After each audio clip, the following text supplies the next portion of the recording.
2026 17 April આવી રહી છે અમાસ. આ અમાસના દિવસે પિતૃને તૃપ્ત કરવા માટે કરવા ખાસ મહા અમાસનો ઉપાય.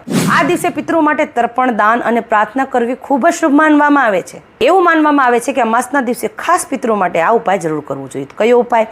પહેલું, પિતૃ તર્પણ. સવારમાં સ્નાન કરીને કાળા તલ અને પાણીથી તર્પણ કરવું જોઈએ. ઓમ પિતૃભ્ય સ્વાહા બોલીને પાણી અર્પણ કરો, ત્યાંથી પિતૃને શાંતિ મળે છે. બીજું, પીપળના વૃક્ષને જળમાં તલ નાખીને જળ અર્પણ કરવું જોઈએ અને એક દીવો પ્રગટાવવું જોઈએ અને તમારા પિતૃઓથી પ્રાર્થના કરવી જોઈએ. ત્રીજો ઉપાય, કાગડાને, ગાયને, કૂતરાઓને તમારે અન્નદાન કરવું જોઈએ. કાગડાઓને રોટલી અથવા ખીચડી આપવી જોઈએ. ગાયને ઘાસ અથવા રોટલી આપવી જોઈએ. ચોથું, તિલના તેલનો દીવો કરવો જોઈએ. ઘરમાં અથવા પીપળ પાસે તિલના તેલનો દીવો પ્રગટાવવું જોઈએ. પાંચમું, દાન પુણ્ય કરવું. કાળા તલ, ચોખા, ગળ અથવા કપડાં ગરીબોને લોકોને ભોજન કરાવવું જરૂર જોઈએ.